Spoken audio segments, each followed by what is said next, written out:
Hey, what's going on, friends? My podcast every day is broken up into two parts on the free platform. The first part, Act 1, is right now. When it's all done, go right on over to Act 2 to get the second half of the podcast.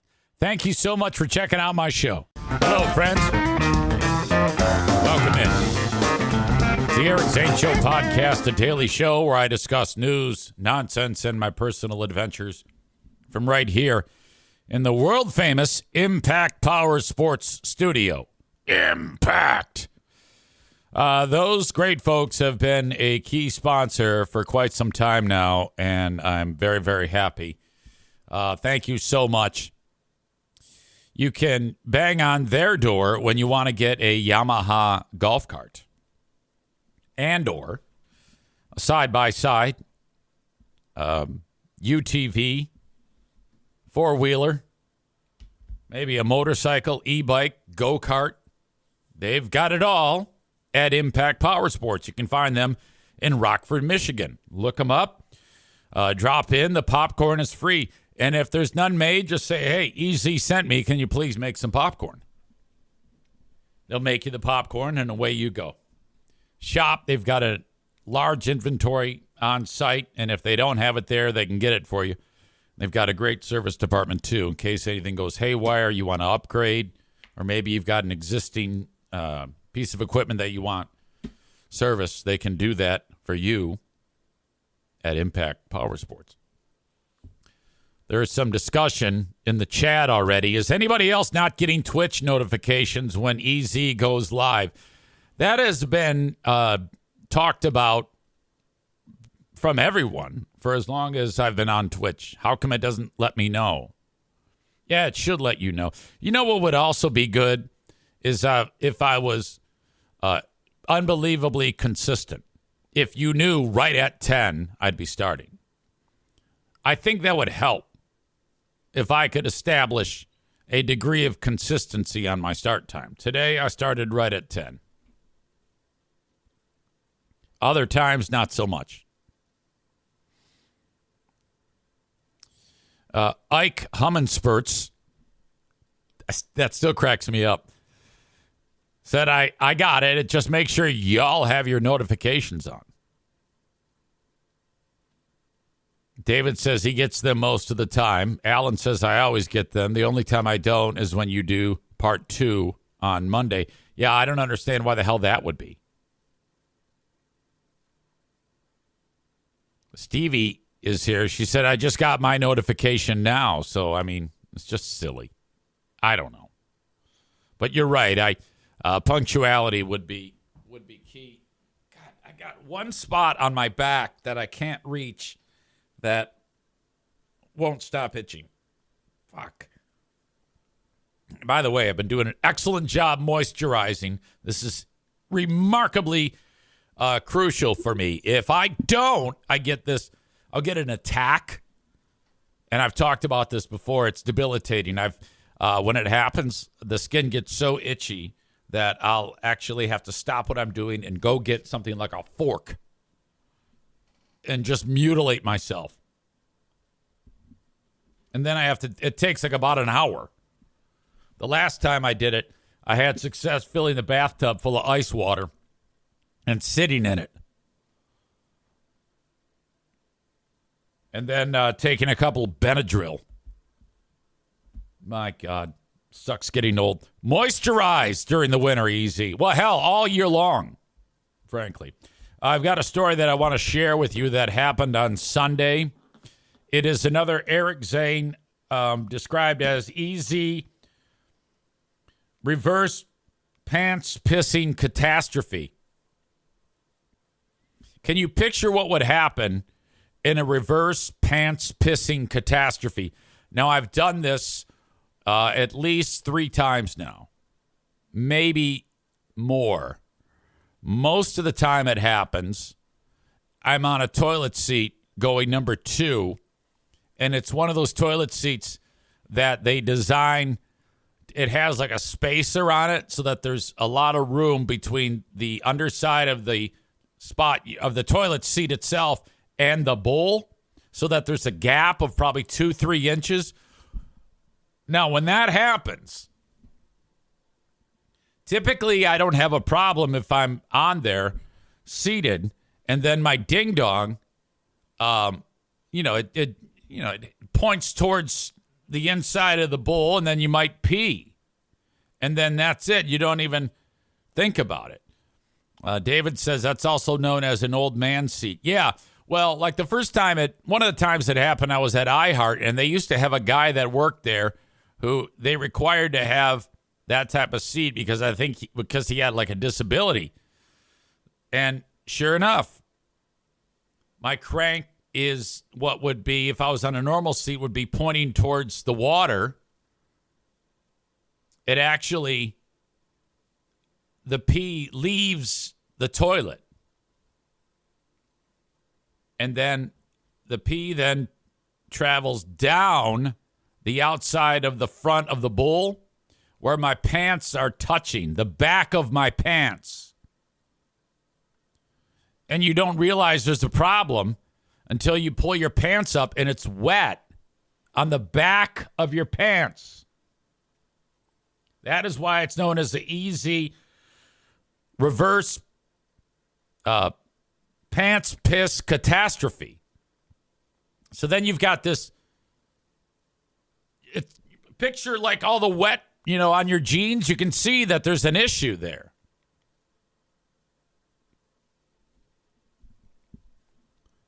And so that's a disaster when you do the reverse pants piss catastrophe. And I did it again on Sunday while I was in the restroom for the Grand Rapids Gold basketball game. And it's the same damn thing. So like Becca Shea says, order a new toilet seat on Amazon too. Well, yeah, again, this is out on location. It isn't here. I've never had a problem with this here because it's a normal toilet seat. My ding dong faces the water when I pee. But like Tyler says, my 3-year-old just did this last night. I don't have a big ding dong to begin with. It kind of just points out, but it's okay when I'm on a normal toilet seat. But if I'm elevated, the pee leaves the toilet, gets my pants wet on the ass. So I have a reverse pissing of my pants. I put the pants on. I realize what I've done. And I'm like, oh, no, this is going to look terrible. So I put my jacket on and I pull my pants up as high as they will go, which was uncomfortable. Nick works there at this place. He says we have to use the extra big gap seats because of the Americans with Disabilities Act rules. Yeah, fuck those guys. Those fucking assholes. I have never, ever seen anybody with a disability well, no, I take it back. There, I have seen, but fuck them. I mean, they can go. I mean, Jesus Christ. How much does that help? Put that seat in the handicap stall. This is like ridiculous. Anyway, I think because of the fact that where I'm located is an area where a lot of the times people in wheelchairs will actually be to watch the game. So I guess it makes sense. I'm just being an idiot. I was so upset, though. So, like, what am I going to do? People are going to see the reverse pants piss and know what's going on. Or they'll ask question, why are your pants all wet?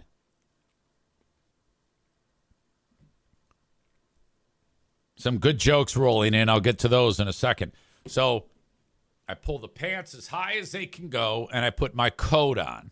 And then I feel back there, and I go, all right, the wetness is above the bottom of the coat. That means they won't see it. So now I walk out of there. I go to where I sit. And then I take off the coat and hang the coat on the back of the chair. No one can see the piss. Megan says you gave yourself a pee pants wedgie. Yes, and it was very uncomfortable. Wet jeans with piss. So I'm like, what the fuck am I going to do? And then I go, well, now that I'm seated here, I don't have to worry about getting up till halftime when I have to go tinkle again, where I'll stand to go pee. And then I'll just put the jacket back on. Nobody will know the difference. So then I'm like, awesome. Other than being uncomfortable, I'm fine. So then I'm doing what I need to do. And then it dawns on me right as I'm beginning to speak, please rise for the national anthem. Oh, no. I'm going to be standing in front of people. They're all behind me. I'm at the scorer's table. They're going to see this enormous wet, the color is much darker where you pee. And it's a pattern. It's, symmetrical. It's a blotch. It's the same thing you could picture if you peed your pants in the front, how it's a spreading bit of wetness on the jeans. That's what I have on the back of my pants. And I keep having to look at it because I keep forgetting the term. The reverse pants piss catastrophe. Oh, fuck. So with seconds to spare, while seated in my seat, I managed to pull up my pants as high as they can again and cinch my belt so it's that way. If you were looking at the front, you'd see a moose knuckle. And then I quickly got the jacket back on, stood up. I don't think anybody noticed anything. I did an excellent job of negotiating this and got through the anthem, sat my ass down, and then that was it. Just so you know, one of those chairs there, Nick, with the padding, it was soaked with my pee.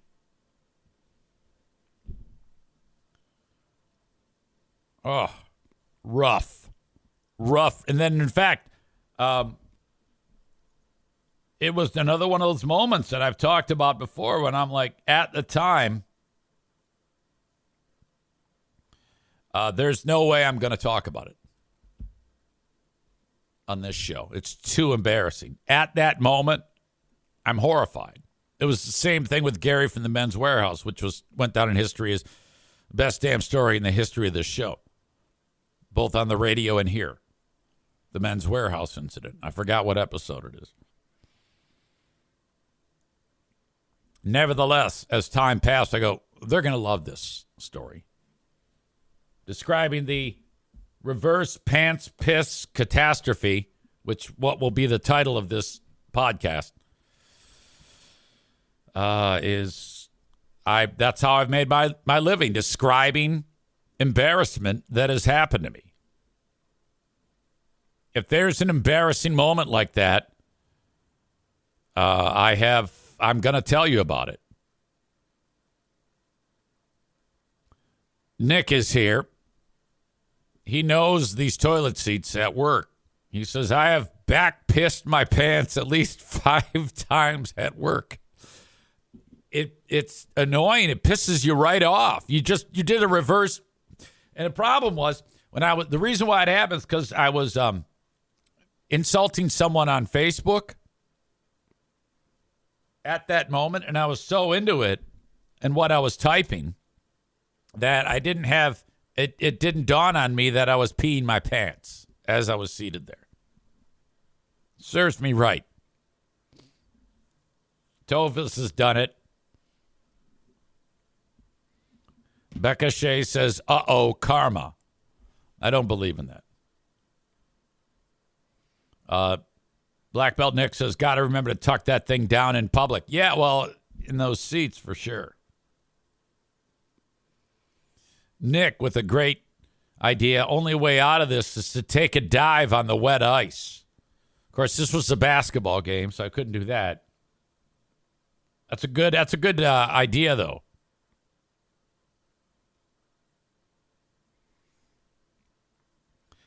Nick in Houston says, this is why that guy at the summer camp had to help you pee.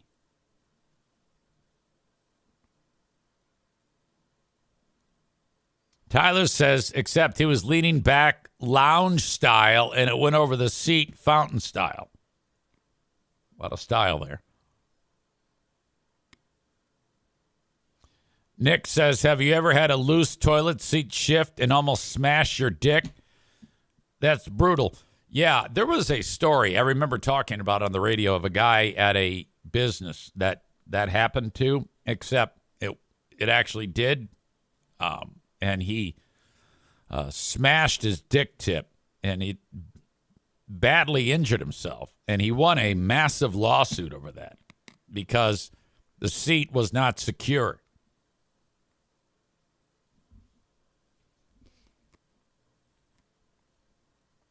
Nick says a cold commercial bathroom is the perfect recipe for pissing the back of your pants. That's exactly why. Just because these assholes whose legs don't work can sit on a toilet seat that's good for them. Fucking idiots.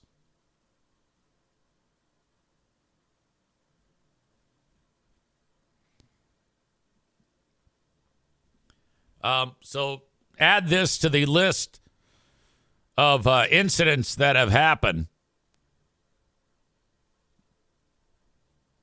Megan says, were you pooping? Why don't you stand up if this is a regular problem at Van Andel Arena? Well, yeah, I was pooping. You got here late, so you missed that part of it. But yeah, I had to go number 2. Men are not supposed to sit when they pee. There are people that do that. If I sat to pee only, I don't even know if I would admit that.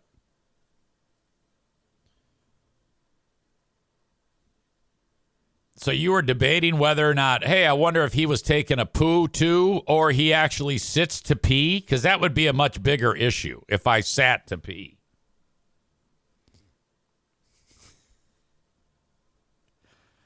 Nick says, I sat on a closed toilet seat once while in full tuck. Smashed my nuts bad.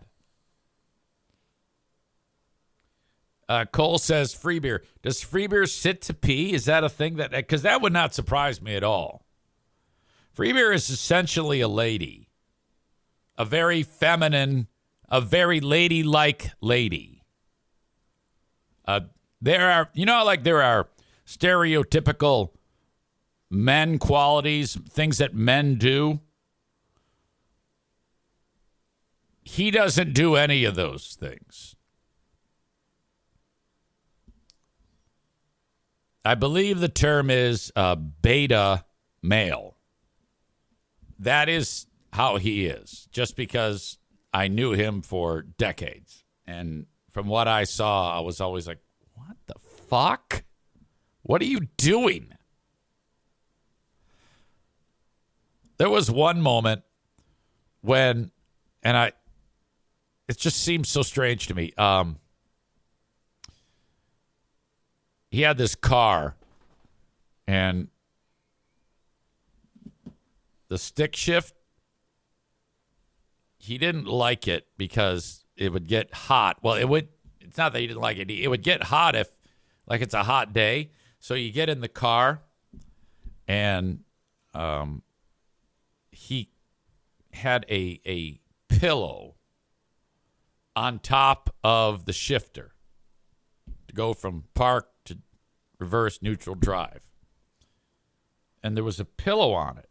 And I saw it. I go, hey, why is there a cute pillow there? It's the type of pillow that you might see, like it's like a throw pillow that you might see on on a love seat or a couch. And I'm like, why is there a pillow here? He says, well, it gets hot. I don't want to touch it. It burns my hand. And my first thought was, it can't be that hot. And besides, you touch it for a millisecond. You push the thing with your thumb, you pull it down, and then that's it. And even if it was so hot that it actually did cause third-degree burns, I don't think the remedy is putting a pillow on it. There's got to be another way to do this that don't look, for lack of a better term, so damn pussified. Everything about him just screams pussy. I am a pussy.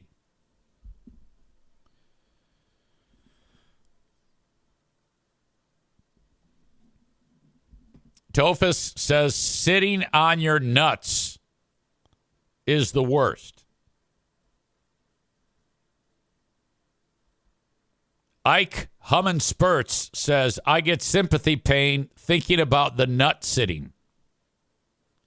So wait a minute. You went to go thinking you were going to go number 2. Well, you were going to go number 2. You sat down thinking you were done, and you were already doing the full tuck. And then what you think is going to be like the free space underneath your undercarriage. The next obstruction is water. In fact, it was the seat, and all of that apparatus was squished by your weight. You squished your ball sack with your girth. I can only imagine the sudden jarring shooting pain, and then how quickly you stood after thinking you were just letting yourself fall. Your free weight falling on your balls. My God. Fuck. Bob with a quote from a movie which I don't recognize, but probably explains free beer. You have city hands, Mr. Hooper. You've been counting money all your life. Free beer is a perfect example. He's kind of like an anomaly. This guy grew up on a farm, and everybody in his family is older than him. And no one took the time to actually teach him how to do dude things, I don't think. And the fact of the matter is, he literally can't do anything. At least that a dude would do. The stereotypical dude things are not in his wheelhouse. I don't know what he actually is good at. We have a big fraud Thursday this week. It happens tomorrow. It starts at 6 p.m. Eastern on my Patreon.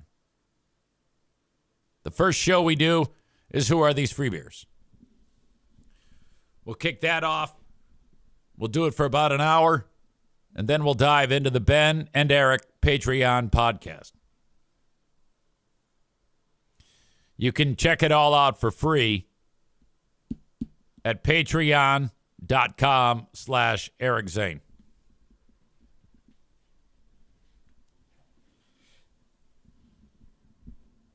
Got a 7-day free trial there for you. Speaking of stuff you can buy,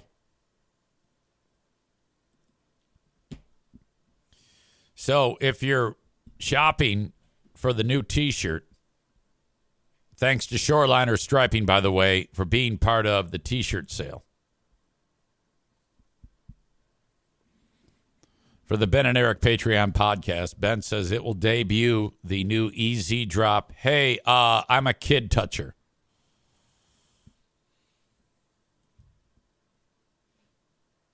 This is the hoodie.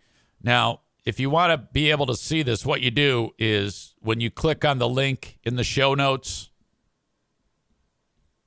which I'll show you how to do this. And I'll post this to the Twitch stream too, because it takes you a second to figure this out. There's a lot of other merch items with the I'm a stale beer and cold wings defector. There is the link. You click on that link, and then once you get there, you scroll down. More easy stale beer and cold wings defector products. You can get the coffee mug, which looks excellent. The coffee mug is just $13. That's actually very cheap.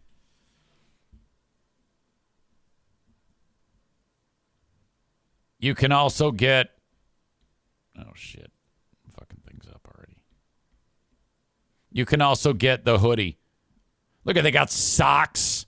How about a bag or shorts or a hat? The hoodie, though, is what I'm featuring right now. I love that black, and you can choose all of these colors. The hoodie was $42. I put it on sale for $34. That's not bad for a hoodie. So, and what I love about the purchasing of it, you can go ahead and get an idea of what it looks like. Like, this is the black one, but let's say you wanted it to look girly. That's girly, in my opinion. That light blue, but it looks good. It really pops. The cream really pops, too. All of these are outstanding. For some reason, these color schemes all work quite well.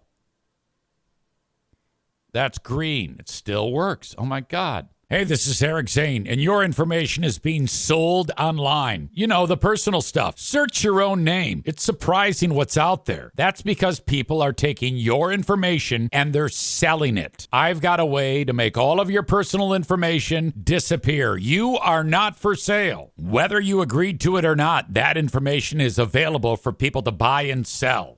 Not okay. It's 100% true. Data brokers make billions selling your private details, and you get nothing. You don't even get a choice. Aura lets you fight back. AURA. They remove your personal data from broker sites and keep it off. Aura also alerts you fast if your information shows up in a breach or on the dark web. But Aura is more than just data broker removal. It's a full digital security suite that protects every part of your life online. Aura gives you a VPN to stay private, antivirus to block threats, a password manager to keep login safe, and spam call protection to cut off the scammers. Aura also scans the dark web for your most sensitive info like your social security number, bank logins, and passwords, and notifies you instantly if they are exposed. And if your identity is ever stolen, you're backed up by up to $5 million in insurance and 24/7 U.S.-based fraud support to help you recover quickly. And right now, you can try Aura free for 14 days when you visit aura.com/remove. AURA.com/remove. That's enough time for Aura to start removing your personal information from data broker sites. Sign up today at aura.com/remove and get the peace of mind that your privacy, identity, and finances are safeguarded. AURA.com/remove. Certain terms apply. See the site for details.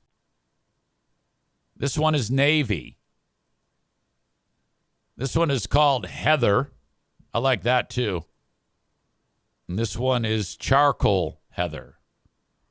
So get your defector gear. Thank you, Shoreliner Striping. They made it all possible. Now, the Shoreliner's logo is on the back of the T-shirt. You won't see it on the back of the hoodie because my T-shirt software does not allow me to put it on anything other than the T-shirt. But just so you know, they made this all happen.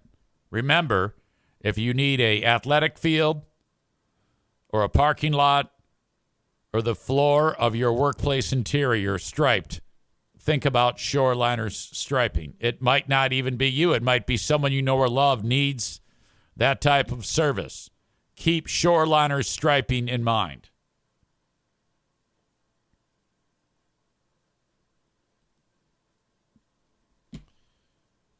All right.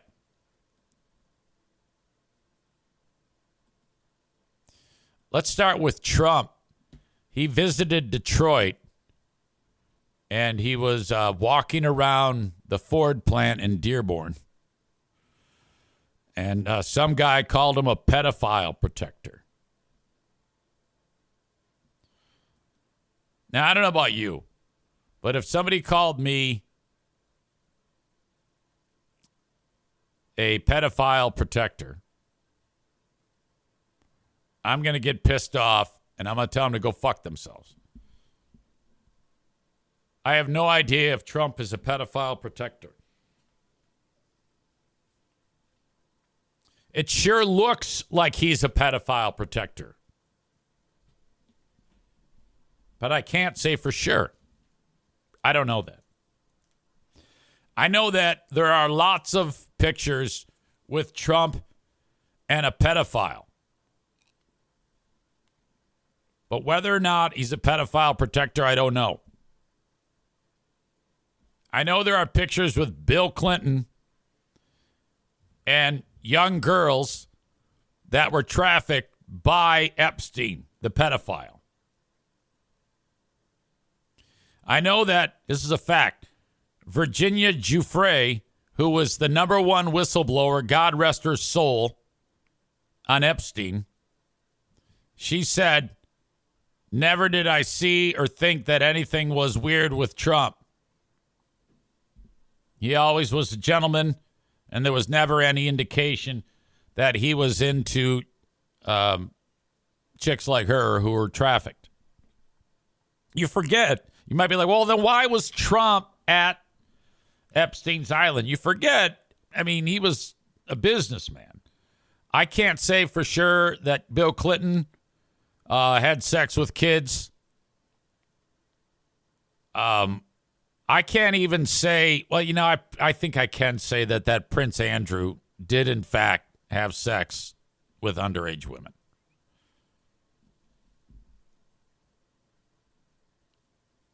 But that's only based on the fact that Buckingham Palace said, all right, you're losing all your prince type of titles.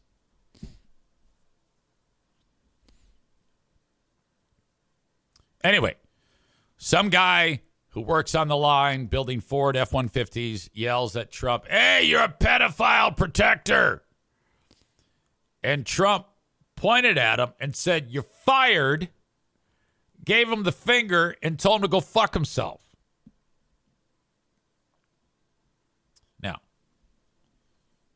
I heard from some of you who said this is not the way that a president should act. I disagree. Now, I can never say that I'm a fan of Trump. If he had the ability to run again, I would not vote for him. Take it back. I said that my vote is for sale. I will say this. If Trump had the ability to run again, it would all depend on who the Democrats put out there. If they put another piece of garbage out there, again, my vote would be for sale.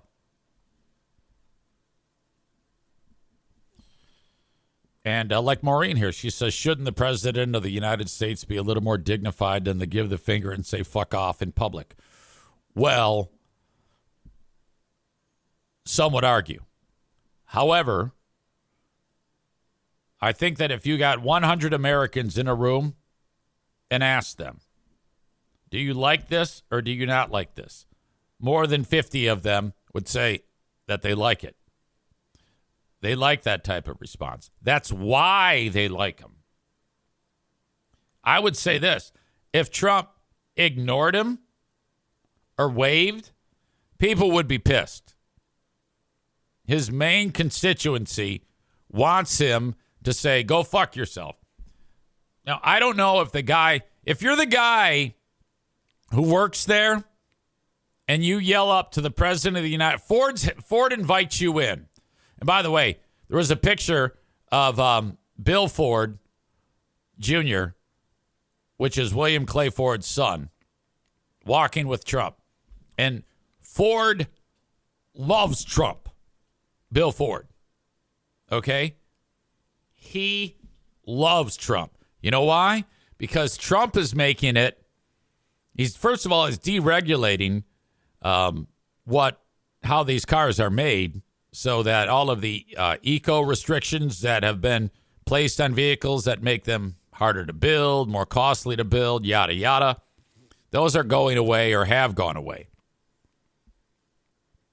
The nonsense of the previous administration and the EV thing and I can't even believe that Ford fell for that. The fact that who was the asshole at any of the car companies that decided to make so many of these EVs, these garbage, well, I can't say they're garbage. They're great vehicles, but they're not practical enough, and nobody wants them. How did they not see that coming?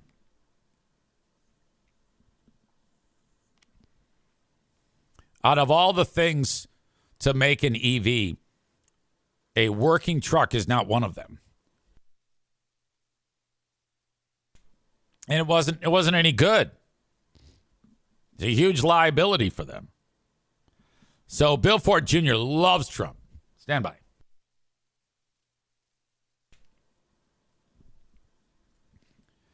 Because now he can, if I'm Ford, I go ahead and I make a 30-cylinder engine with 8 million horsepower. All right. And that gets about the same gas mileage as an M1 Abrams tank. And actually call it the Pig or something like that. And market it. You could market it as America's truck. And then just call it the Trump. The new Ford Trump. With 0.1 miles per gallon. And these dumb fuck hillbillies would buy it. They love that.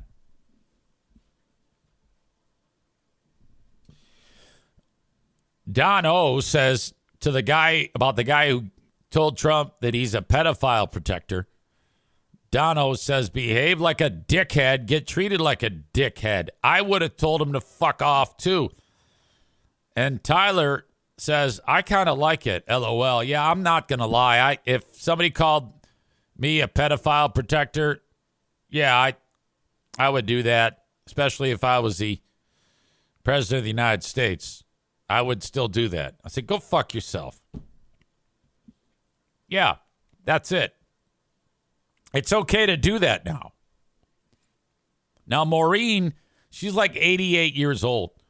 So she's old school. That's why she believes that nonsense. Nick says, bring back the carbureted 351 Cleveland engine, 8 miles per gallon. Yeah, I would like to see Ford's new tech department make something old better. Dump fuel, have a whole line of carbureted motors with true dual exhaust. Not like, the one pipe coming off the manifold that then splits and it sounds kind of noisy, but it doesn't have that throaty blip, blip, blip, blip. That's what you want. You got to go with, dual 4-barrel carbs. Or if you're Mopar, maybe a fucking tri-powered Superbird. Holy shit.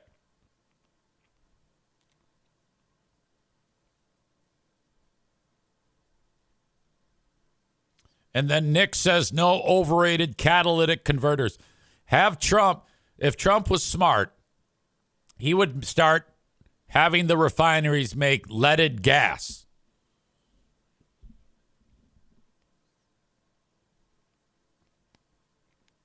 All right. Anyway, getting back to this deal. What the fuck am I? What the fuck just happened?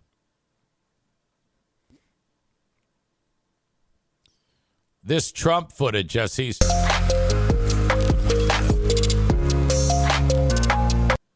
Sorry.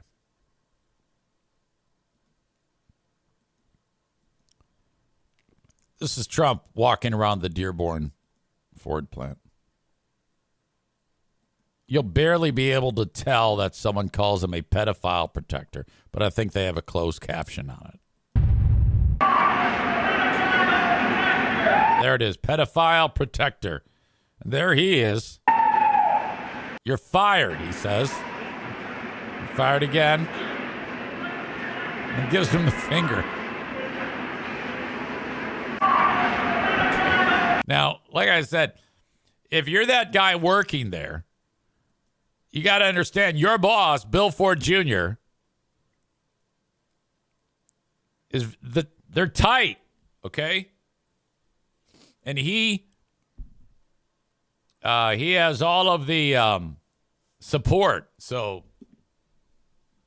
they're in cahoots. If I'm Trump, I'll say find that guy and fire him. And then this guy's going to be escorted off, never to come back again. I wouldn't want to risk that. You got to start thinking more clearly. People who are working very hard to try to, be against Trump and against anything Trump related are losing a lot. They're losing jobs. They're losing lives.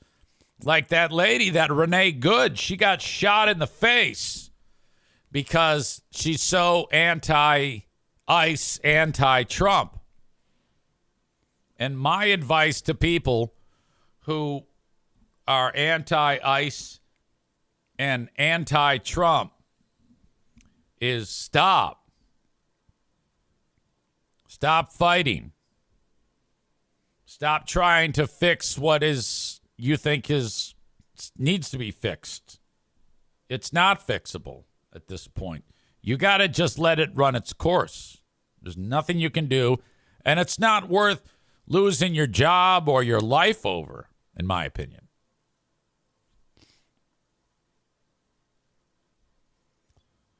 Nick just read that worker has been suspended. That's what I'm talking about. You can't do that. Maureen says he's probably a union worker and can't be fired. Anything's possible with Trump. Don says there's another election just around the corner. Make your vote count. Precisely. That's the only thing you can do. These assholes who are trying to fight ICE, it's like you got to give it up. You have to give it up. People are dying. They're getting beat up in the street. Donut Dan is here. He says if he was smart, he would sign an executive order to shit can California emissions that are a big part of why cars are so super expensive now. Nobody else in the world gives a shit about that. Well, I don't know. I mean, I think the days of worrying about the environment until we have a catastrophe happen that is directly related to our environment going to shit with the temperature rising, which it's been, a year since the last wildfire. Uh-oh. O'Neill, you all right over there? I think he's okay. And, hurricanes were kind of down this year. So there hasn't been a lot to bitch about. Now, some people who are even watching to listen to this don't believe in global warming. I do. But even people here are like, easy. It's a myth. All of the carbon emissions, they don't do anything. It's actually good for the planet. The planet is thriving. Now, I don't really believe that. But I would say I'm in the minority, at least in the U.S. Tophus says he's going to go after Powell next for keeping interest rates where they are. Yeah, I'm not following that. I haven't heard that one. This is what I mean that could cause you problem. I know this. When it comes to people who support Trump and people who support not Trump, statistically, people who support Trump are better fighters. They have a higher pain threshold. They're dumber, but they have a better ability to defend themselves. There was a study that was done that most people who are against Trump and against ICE couldn't fight their way out of a paper bag. They'll make noise. They'll blow sirens in your face. They'll blow a whistle. They'll do a bunch of crazy shit. But then if MAGA guy gets pissed off, he could beat them all up. Now, Cole here in the audience knows where I'm going with this. That's why he He just typed the laughy emoji. Because he sent me this, and I go, I already knew this. I didn't know where the fuck this was happening.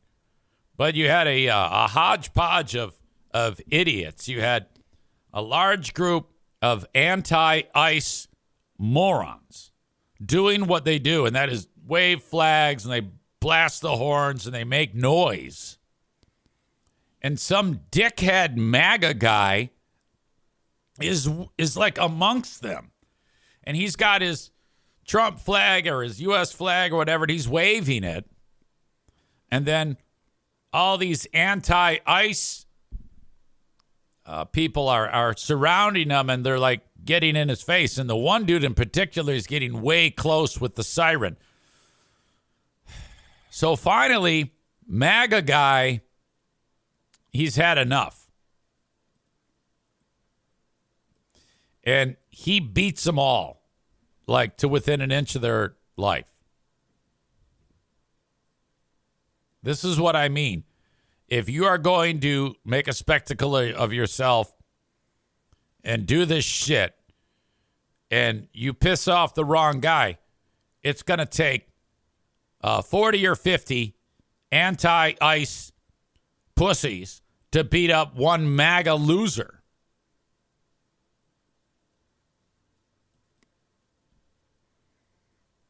Here's this video. Now, this is annoying because you hear a lot of the sirens and the whistles going off from these twats who are pissed off at this MAGA guy. MAGA guy's trying to walk away. Anti-ICE bitch continues to harass him. This is how it goes.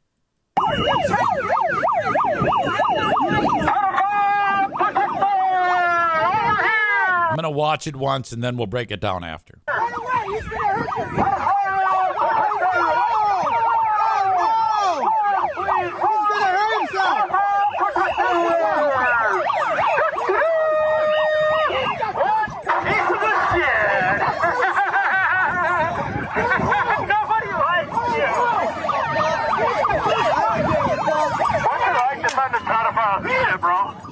Take the first spot. All right.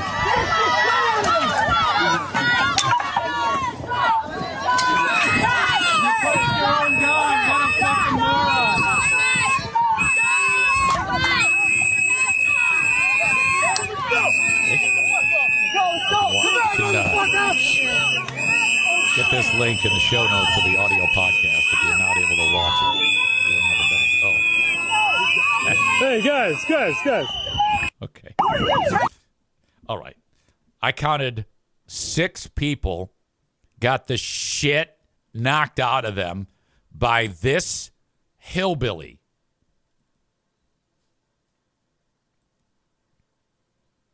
All right. My God. Ike says, I like how they blow whistles instead of fighting back. Bread Bull Brain Chris says, I love how that dude comes bouncing in for more like he's all jacked up and then pow! Yeah, he ate that punch so bad.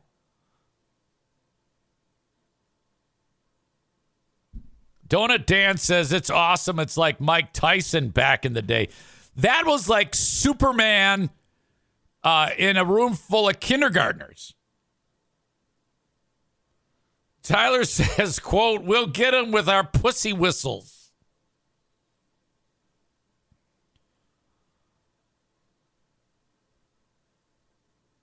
Rest in peace to my ears. Sorry, let me reduce the sound a little. So you notice this guy in the red and black with the red hat? He gets punched first. In fact, he's the guy that comes bouncing back for more later. And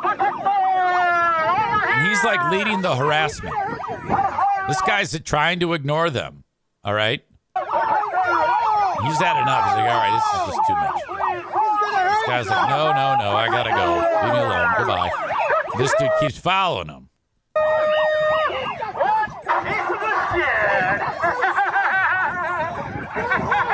So he continues to do that. And then this guy, okay, he's still not doing anything.